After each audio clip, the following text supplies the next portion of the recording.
Vem cá ficar comigo, agora é hora de vida e saúde, é hora de colocar a sua vida em pauta e tentar entender como você pode levá-la de uma maneira mais saudável. Esse é o plano de Deus para você, Ele te criou para ser feliz e sem saúde não dá para ser feliz, então bora correr atrás. No programa de hoje eu quero começar refletindo em Salmos. Salmo 19:14 diz o seguinte: que as minhas palavras e os meus pensamentos sejam aceitáveis a Ti, ó Senhor Deus, minha rocha e defensor meu. Que essa oração, uma frasezinha, né, mas uma oração seja minha, seja sua todos os dias. Tudo que a gente fizer, tudo aquilo que a gente pensar, tudo aquilo que a gente falar, que seja, Senhor, que seja para agradar ao Deus que nos criou. Fica com isso na sua mente o tempo inteiro, porque a sua vida vai fluir melhor, eu tenho certeza disso. E hoje a gente vai falar um pouquinho sobre atividade sexual na terceira idade. Pois é, um assunto precisa ser tratado, um assunto delicado, mas muito necessário. A doutora Ellen Lessa está aqui, geriatra. E doutora, a gente já começa tentando entender por que é tão importante que essa parte não seja negligenciada, né? Muita gente quer ignorar, finge que não existe. Por que existe preconceito com relação à vida sexual na terceira idade? Sim, Teru, isso parte tanto da parte profissional quanto do lado do indivíduo e do paciente, né? É um assunto que a gente não conversa muito e às vezes a gente não dá a devida importância. Então fica para aqueles minutinhos finais da conversa na consulta, ou às vezes tem tanta coisa que é considerada mais importante, como outras doenças e outras situações, que esse assunto acaba não achando espaço, né? E acho que essa é a importância da gente trazer esse assunto hoje, né? Você em casa pode ter algumas dúvidas, pode ter medos, receios, ansiedade, dúvidas, coisas que você não tem muito com quem falar. E esse espaço vai ser muito importante para isso. Tenho certeza. Você que já está na terceira idade, na melhor idade, ou você que convive, seu pai, sua mãe, algum parente que está perto de você, algum amigo do trabalho que está passando por essa fase também, é importante você saber dar um bom conselho, uma boa orientação e uma boa indicação. Bom, quero começar tentando entender o seguinte, doutora.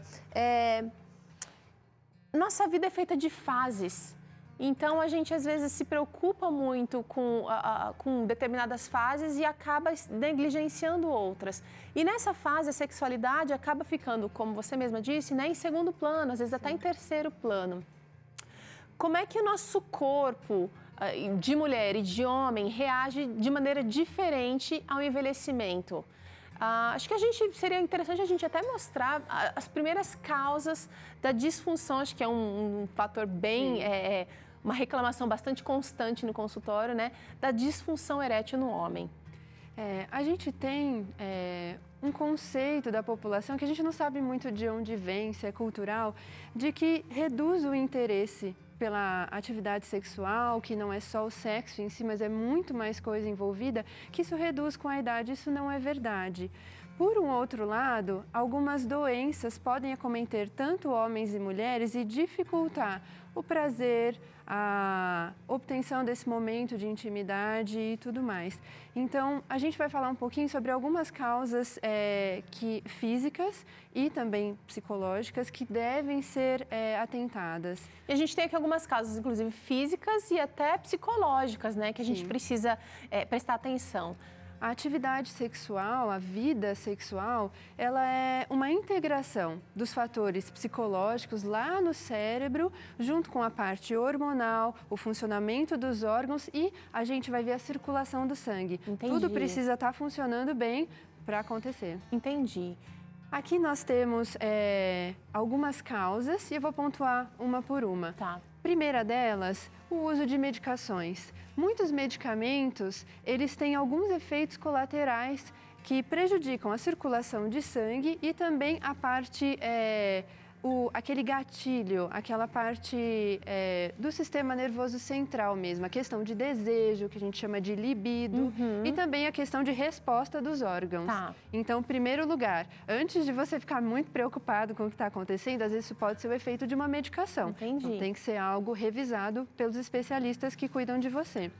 O uso do tabaco, ele é realmente muito prejudicial, porque ele danifica a circulação, a microcirculação, vasinhos de sangue bem pequenos que fazem o fluxo sanguíneo chegar nos órgãos genitais. E o tabaco e o álcool, eles prejudicam essa circulação sanguínea e prejudicam também a parte metabólica. Junto com doenças também do colesterol e diabetes, eles vão dar a doença cardiovascular. Não é só o coração que precisa ali de uma energia, como uma atividade física, mas os vasos sanguíneos precisam estar abertos para o sangue chegar. E às vezes a gente tem placa de gordura, coágulos ali, o que vai dificultar. E tem também o fator de intervenção cirúrgica ou radioterapia, que também pode prejudicar a função dos nervos. Entendi. Em algumas cirurgias, principalmente para a próstata, os nervos podem ser danificados. Até pela radioterapia também pode acontecer. Então, é muito importante, se você vai passar ou já passou por esse procedimento, ter um acompanhamento, para ver se a gente vai eliminando fatores, Entendi. checando todos esses fatores, o que a gente pode trabalhar em cima disso para ter um desempenho sexual, uma satisfação sexual melhor. E também os fatores psicológicos, sim, né? Isso já também para homens, tanto quanto para mulheres, é muito importante ter um bom relacionamento, estar bem com o seu parceiro, com a sua parceira, evitar... tentar separar um momento para isso, evitar levar aqueles problemas do dia a dia, criar situações, porque muitas vezes o que acontece, o idoso não tem muito espaço. Então você está ali de dia cuidando dos netos, à noite às vezes você dorme na casa de um dos filhos porque eles não te deixam mais dormir sozinho. Então, às vezes a gente restringe na nossa família, sem perceber, esse espaço, essa privacidade do casal idoso. E a gente, como filhos, como netos, a gente tem que ter um simancózinho para dar para eles as condições, né? Uma mente tranquila, separar um pouquinho dos problemas. E às vezes todas essas questões também físicas acabam gerando grilos, vamos dizer, na cabeça, né? Será que isso vai acontecer comigo? Ou eu preciso passar por um procedimento cirúrgico? Será que vai atrapalhar minha vida sexual? Então, isso também gera talvez uma ansiedade, insegurança, alguns medos. Dá para tratar, dá para conversar, resolver isso conversando com os especialistas envolvidos. Sim, é importante trazer esse assunto na sala de consulta. Agora, isso aqui, a gente está falando da questão do homem, da disfunção erétil, mas a mulher também tem várias alterações que podem gerar disfunções sexuais também. Vamos dar uma olhada no quadro feminino. Primeiro, eu queria trazer... Porque muitas mulheres falam, é a menopausa, então tem aquele medo da menopausa, a questão hormonal. Muitos estudos mostram que a questão hormonal, ela existe, só que ela é muito pouco significativa. A satisfação e o cuidado com esses outros fatores consegue dar para a mulher, mesmo com a menopausa, uma vida sexual satisfatória. Mostrando aí, olha, a mulherada mais uma vez dá conta de reverter a situação. Tá, vamos dar uma olhada então nos possíveis problemas. Bom, a primeira causa que eu queria pontuar é a atrofia genital. O que acontece com a idade, e até mesmo na mulher mais jovem, com o uso de algumas medicações, pode ter aquela secura, aquela dificuldade em lubrificação, o que torna o atrito doloroso. Então, é uma questão que pode ser medicada, tem várias técnicas para ajudar nessa questão da lubrificação. Entendi. Em segundo lugar, disfunções do assoalho pélvico. O que é isso? Nós temos muitos músculos na pelve e esses músculos precisam atuar em conjunto, relaxando no momento certo e contraindo em outros momentos.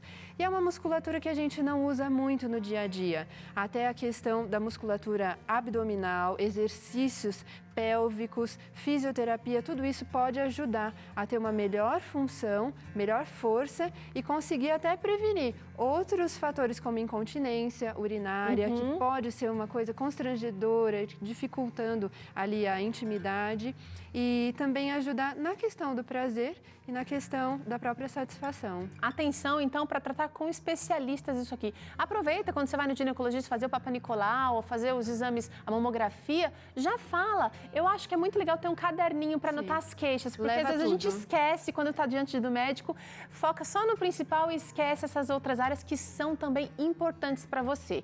Além disso... deve ser trabalhado desde cedo. Ótimo. Evitar esperar agora estou com incontinência, tentar... não tenho incontinência, sou uma mulher na idade jovem ainda, ok, mas fazer esses exercícios para evitar. Legal. O que mais, doutora Ellen? Muitas doenças podem prejudicar, dificultar o desempenho sexual da mulher, a satisfação da mulher também. E aqui eu queria chamar um pouquinho a atenção, tanto resgatando para o homem quanto para a mulher, da parte de saúde mental. Então, depressão, medicações podem causar esse efeito, mas a própria doença, depressão, ansiedade pode dificultar. Tá. Então, é importante estar atento para isso. Será que a falta de desejo é um problema de relacionamento apenas? Ou será que tem algum outro fator da saúde mental envolvido? É importante estar atento a isso. E a mulher sofre muito com as mudanças da imagem corporal que acontecem ao decorrer do tempo. A gente precisa aceitar, né? A nossa cultura ocidental valoriza muito o jovem, considera o jovem como belo. Mas a gente pode olhar isso com outros olhos. O que a maturidade me trouxe de beleza, né? As alterações do meu corpo não ocorreram à toa. Muita coisa eu vivi, gerei filhos, quando é o caso. Meu corpo mudou, mas foi em prol de muita coisa. De uma história que eu construí. Uma história, é parte de uma história. E eu continuo sendo bonita e desejada. Muitas mulheres acham que por essas alterações, elas não vão mais ser desejadas pelo parceiro. E isso deve ser conversado. Tá. Às vezes chegar para o parceiro e conversar. Olha, eu estou infeliz com o que está acontecendo com o meu corpo, eu não me sinto mais tão buscada, você ainda me acha bonita? Então, às vezes, só trazer o assunto para o diálogo no relacionamento faz muita diferença. Já fica a dica para você que é parceiro e olha, isso tem retorno, tá? Então é um investimento, mas tenha paciência, realmente é necessário nessa fase da vida dos dois lados, Sim, uma dos paciência dois mútua, lados. né? Também tem a questão da autoestima, doutora. Sim, a gente precisa estar bem, né? Bem resolvida com tudo isso e para ajudar na questão do relacionamento. É difícil manter um relacionamento saudável quando um dos dois não está muito bem consigo mesmo, né? Então, isso a gente adquire primeiramente no nosso relacionamento com Deus e a gente aplica isso no nosso relacionamento com o próximo, né? Então, percebe que é tudo uma integração. É um assunto complexo e cada particularidade precisa ser conversada. Então, primeiro conversar com você mesma. Sim. Como eu estou me sentindo, o que eu gostaria, o que eu acho que precisa mudar. Depois conversar com o seu parceiro, com a sua parceira, depois com o profissional. Queria saber o seguinte, será que é recomendado o uso de medicamentos na busca, na recuperação dessas funções sexuais? Em muitos casos é indicado. Só que o que acontece é que muitos pacientes já chegam no médico, por favor, eu preciso de uma... A gente quer o atalho, a gente quer a pílula mágica. Mas veja que a medicação atua só apenas em algumas causas. Okay. Os outros fatores precisam de, às vezes, um ajuste na sua nutrição, nutrientes que podem estar prejudicando, favorecendo o acúmulo de gordura, impedindo a circulação do sangue, às vezes cessar o tabagismo, cessar o consumo de álcool, aumentar atividades físicas, exercícios específicos, o controle do estresse e da ansiedade. Então, tudo isso é mais difícil de fazer do que simplesmente tomar uma medicação. Mas, às vezes, a medicação está mascarando problemas que podem se agravar se não forem tratados adequadamente. Verdade, muito interessante. Agora, um outro dado importante que a gente tem percebido e atual é que as autoridades em saúde estão preocupadas com a quantidade de casos de HIV entre pessoas com mais de 60 anos. Sim. Aumentou cerca de 80% num período de apenas 10 anos. Isso significa que a população na terceira idade está ativa, porém não está se cuidando. Tantos homens como mulheres estão realmente contraindo mais o HIV.